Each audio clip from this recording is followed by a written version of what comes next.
Tell me a Parsha story.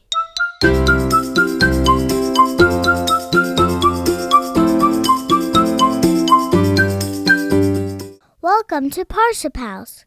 Meet Kalman, better known as Curious Kalman. Kalman is 6 years old and he is very curious. Kalman loves to explore and to read and to ask questions, to do science experiments. He loves figuring out how things work. And Kalman received the most perfect gift for Kalman for his birthday. His parents gave him a toolbox, and he was using all the different tools when he came home from school, before he left to school in the morning, on Sundays, because he had a lot of things to learn about, because remember, Kalman was very curious. One day, Kalman's parents told him amazing news. They were going on a big boat, a ship, and he was going to come along with them. They bought 3 tickets, one for the dad, one for the mom, and one for Kalman. Try to imagine in your head, if this story was true, because it isn't, that they were on their way to Israel, let's say in the 1940s. That would mean being on a ship for about 2 weeks as a means to get to the next country, to get to Israel, their destination. Well, Kalman packed up all of his clothing that he needed. He packed along some snacks, and he asked his parents, please, can I please bring my toolbox along with me? And his parents said, sure, you're going to be on the ship for 2 weeks. Toolbox is a great idea.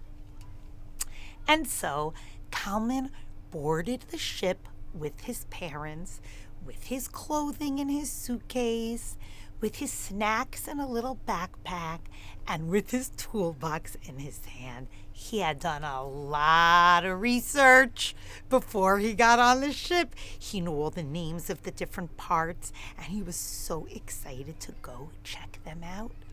After he settled into his room, first, they put all their stuff in the room, because when you go on a ship for 2 weeks, there's beds on the ship, and that's where he was going to sleep with his parents, in that room. Well, Kalman said to his mom and his dad, I'm going to go do a little discovering on the ship. I'm feeling very curious. Great, Kalman, we'll catch up and find you in a few minutes. We're just going to finish settling into our room.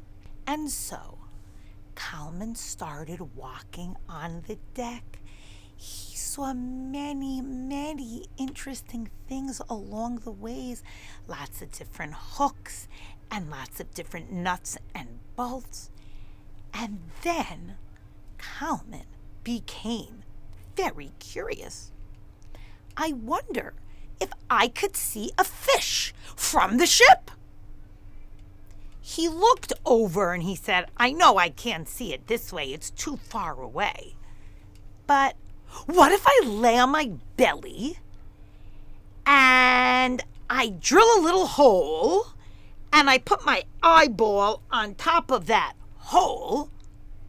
I wonder, since the ship is traveling along the water, if I'll be able to see a fish. I am so curious.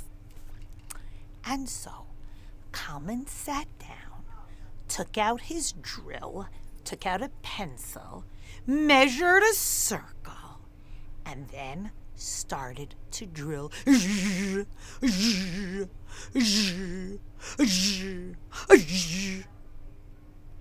A person was standing nearby. It was a woman. She came over and said, hello, what are you up to? And he said, oh, I'm very curious. I want to see if I can see the fish with my bare eye if I'm right on the water. She said, you're very curious and you're doing something that's very dangerous. Just that second, Kalman's mom and dad arrived and they're like, what's going on? They saw there was commotion. They saw there were people gathering around. Kalman said, I'm just trying to drill a hole so that I could look for fish. I'm very curious. Oh, his parents figured it out right away. They had no time to waste.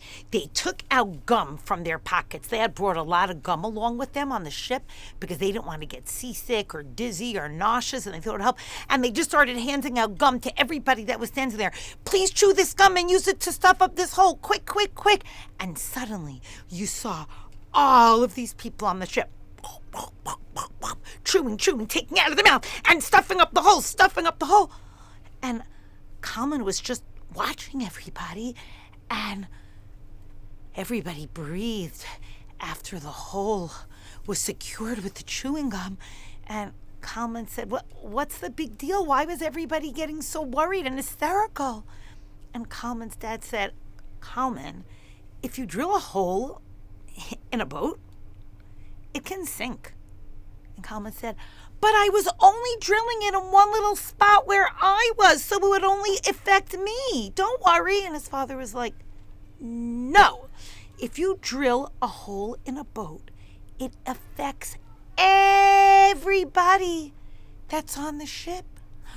Kalman said, oh my goodness, you're right.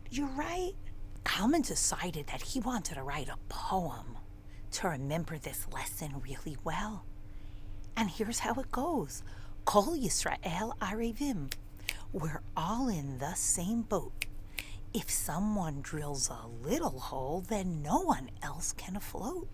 So whether you come from Tucson or you come from Timbuktu, we are all responsible for every single Jew. I like the sound of that, said Kalman. Wow, Kol Yisrael Arevim. We're all in the same boat. And he just kept repeating it and remembering that what we do impacts other people because we're part of other people. We're part of a larger community. And in this week's Parsha, the beginning of Tisa, the way the Bnei Yisrael are counted are by everybody contributing a half a shekel. And then each half shekel was counted. And then those half shekalim were used to be the base of the Mishkan. All the silver around the Mishkan was out of melted shekalim. First, when the Jews gave the donation, Moshe said, bring whatever you want. They brought lots and lots of stuff.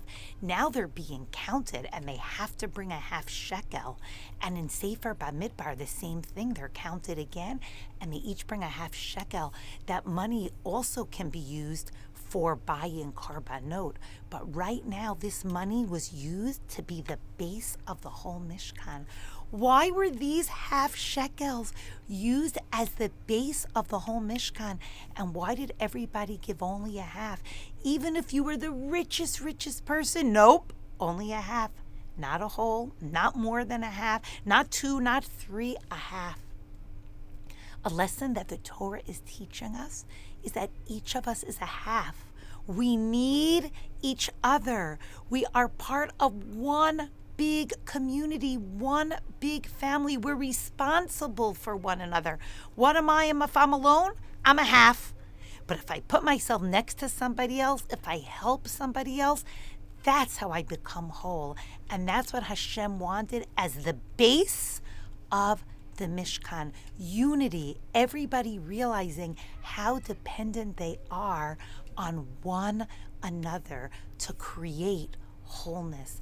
And that's a lesson that Curious Kalman learned also. Curious Kalman learned, I can't just drill a little hole in my spot. It doesn't work that way. It impacts everybody else. I'm only a half. I'm part of everybody. And that helps me become whole. I hope that we could take that lesson from this week's Parsha and think about ways that we could help other people, because by helping other people feel more whole, that's how each of us becomes whole. Shabbat Shalom, and wishing everybody a very happy Purim.